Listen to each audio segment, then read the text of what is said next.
Bassirou Diomaye Faye devenant président du Sénégal en 2024. Il est possible que cela soit une fiction ou une hypothèse. Si vous avez des informations supplémentaires sur cette personne ou sur son programme politique, je serais heureux de vous aider à discuter des idées générales de ce programme et de ses implications possibles. Le changement promis par Bassirou Diomaye Faye et son mentor Ousmane Sonko pourrait se matérialiser à travers plusieurs axes. Réformes politiques. Il pourrait proposer des réformes institutionnelles visant à renforcer la démocratie, la transparence et la responsabilité gouvernementale. Cela pourrait inclure des mesures telles que la limitation des mandats présidentiels, la lutte contre la corruption et le renforcement des institutions démocratiques. Économie et développement. Faye et Sonko pourraient proposer des politiques économiques visant à stimuler la croissance économique, à réduire les inégalités sociales et à promouvoir le développement durable. Cela pourrait impliquer des mesures telles que la promotion de l'entrepreneuriat local, l'investissement dans les infrastructures et l'amélioration de l'accès à l'éducation et aux soins de santé. Justice sociale. Il pourrait également mettre l'accent sur la justice sociale en proposant des politiques visant à garantir l'accès équitable aux ressources et aux opportunités pour tous les citoyens, indépendamment de leur origine sociale ou ethnique. Cela pourrait inclure des mesures telles que la réforme du système de santé et de l'éducation, ainsi que la promotion des droits des femmes et des minorités. Cependant, ces changements seront confrontés à plusieurs défis, notamment résistance de l'ancien régime. Les élites politiques et économiques au pouvoir depuis longtemps pourraient s'opposer aux réformes proposées par Faye et Sonko, cherchant à protéger leurs intérêts et leur pouvoir. Instabilité politique. La mise en œuvre de changements radicaux pourrait entraîner des tensions politiques et sociales, voire des crises, si elle n'est pas gérée avec prudence et inclusivité. Contraintes financières. La réalisation des objectifs de développement et de réforme proposés par Faye et Sonko nécessitera des ressources financières importantes, ce qui pourrait être difficile à obtenir dans un contexte de budget public limité et de dépendance économique. Opinions divergentes au sein de la société. Toutes les couches de la société ne partageront pas nécessairement la vision de changement proposée par Faye et Sonko, ce qui pourrait entraver la mise en œuvre de leur politique. En somme, bien que Faye et Sonko présentent un projet ambitieux de rupture et de changement de système, sa concrétisation dépendra de leur capacité à surmonter ces défis et à mobiliser un large soutien politique et social autour de leur vision. Bassirou Diomaye Faye semble mettre l'accent sur deux piliers fondamentaux de son projet politique, la réhabilitation des institutions de la République et la restauration de l'état de droit. Selon lui, ces principes ont été bafoués sous le régime du président sortant, Macky Sall. Son discours critique l'hyperprésidentialisme, qu'il accuse d'avoir entraîné une mainmise excessive de l'exécutif sur les pouvoirs législatifs et judiciaires. Il soutient que cette concentration de pouvoir a conduit à une instrumentalisation de la justice, utilisée pour réprimer les opposants politiques en les traquant et les emprisonnant. En mettant en avant la réhabilitation des institutions et la restauration de l'état de droit, Faye semble proposer une alternative politique visant à rétablir un équilibre entre les pouvoirs et à garantir le respect des libertés fondamentales et des droits civiques. Limitation des pouvoirs du président. Cette mesure vise probablement à instaurer un système de check and balance pour éviter une concentration excessive de pouvoir entre les mains du président. Cela pourrait inclure un renforcement du rôle du Parlement ou des tribunaux pour surveiller les actions du président. Possibilité de destitution du président. Cette proposition donne aux citoyens et aux institutions la possibilité de tenir le président responsable de ses actions par le biais d'une destitution en cas de comportement répréhensible ou de non-respect de la loi. Création d'un poste de vice-président. L'instauration d'un poste de vice-président pourrait permettre une meilleure continuité du gouvernement en cas d'absence ou d'incapacité du président. Cela pourrait également renforcer la représentation de différents courants politiques au sein de l'exécutif.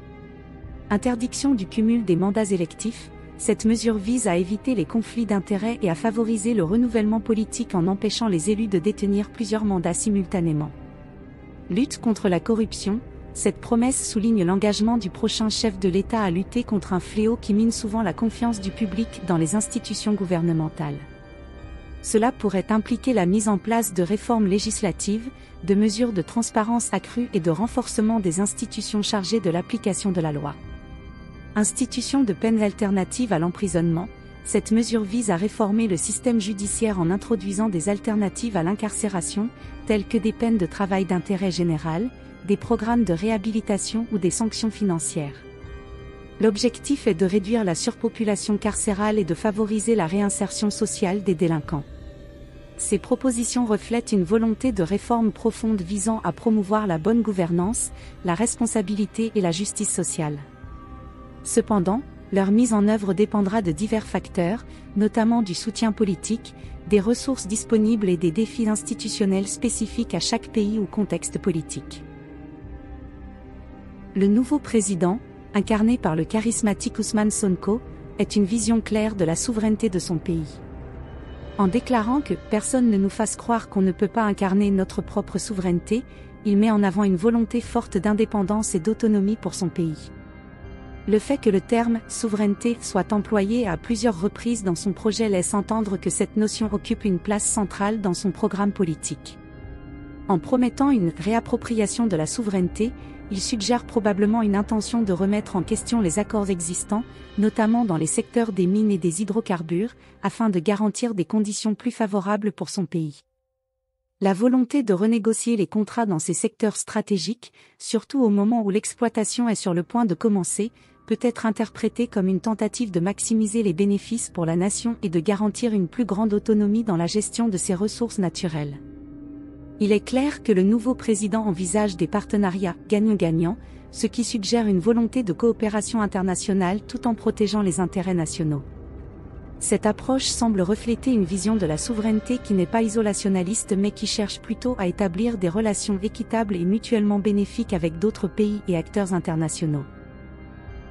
Il veut donc réévaluer les accords de pêche avec les acteurs étrangers, car les ressources halieutiques sont en diminution, selon eux, en raison du pillage par des chalutiers européens et asiatiques. Cela affecte directement environ 600 000 familles qui dépendent de la pêche pour leur subsistance.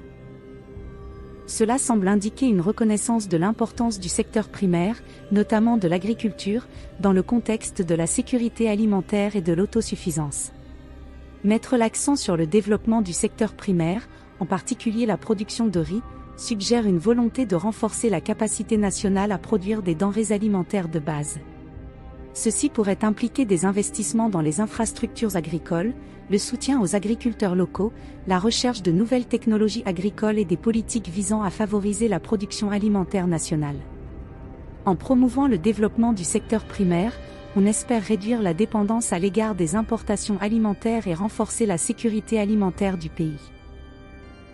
Bassirou Diomaye Faye envisage également une réforme monétaire, y compris la possibilité de créer une monnaie nationale pour le Sénégal, en remplacement du franc CFA hérité de la colonisation dans plusieurs pays africains. Au cours de sa campagne, il a souligné que cette mesure, bien que suscitant des appréhensions dans les milieux économiques, ne serait pas mise en œuvre immédiatement et ne se réaliserait que sous certaines conditions strictes. Dans cette déclaration, le locuteur propose deux options pour sortir du franc CFA et envisage l'avenir de la monnaie dans la région ouest-africaine. Intégration dans la communauté économique des États de l'Afrique de l'Ouest, CEDEAO, avec l'ECO. L'idée est de rejoindre l'ECO, le projet de monnaie unique pour la CEDEAO, en abandonnant le franc CFA. Dans ce cadre, il propose deux possibilités. Une monnaie nationale liée à une monnaie communautaire.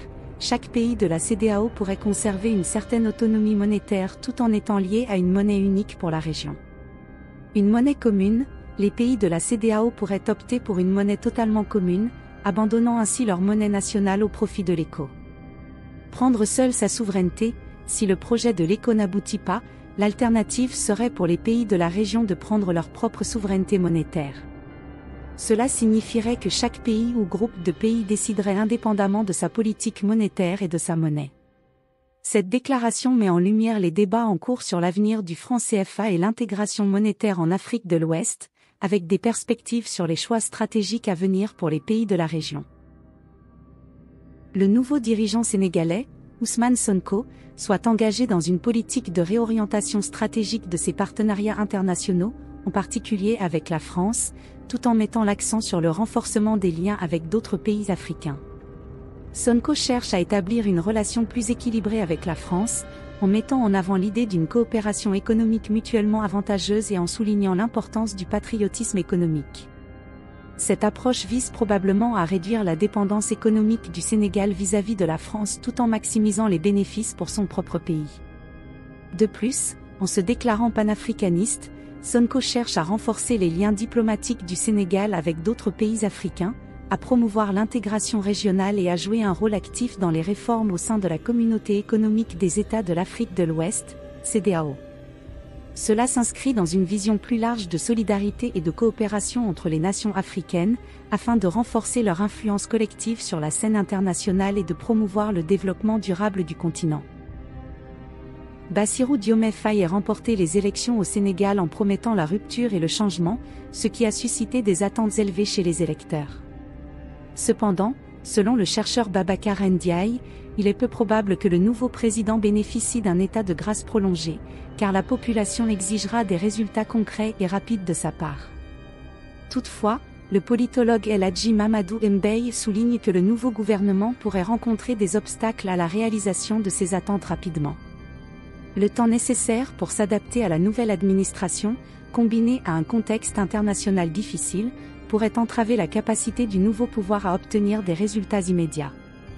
Cela signifie que le président élu pourrait faire face à des pressions importantes dès le début de son mandat pour répondre aux attentes des citoyens, même si les circonstances pourraient rendre cela difficile à réaliser dans un délai court. Ces déclarations semblent faire référence à la situation politique d'un pays où le président nouvellement élu bénéficie d'un large soutien populaire, lui permettant de remporter l'élection dès le premier tour. Cela lui donne une position de force politique, évitant ainsi la nécessité de former une coalition gouvernementale qui aurait pu compromettre la mise en œuvre de son programme par des compromis politiques.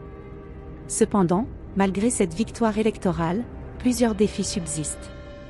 Tout d'abord, il reste à voir si le président élu sera prêt à mettre en œuvre son programme et s'il dispose des moyens nécessaires pour le faire.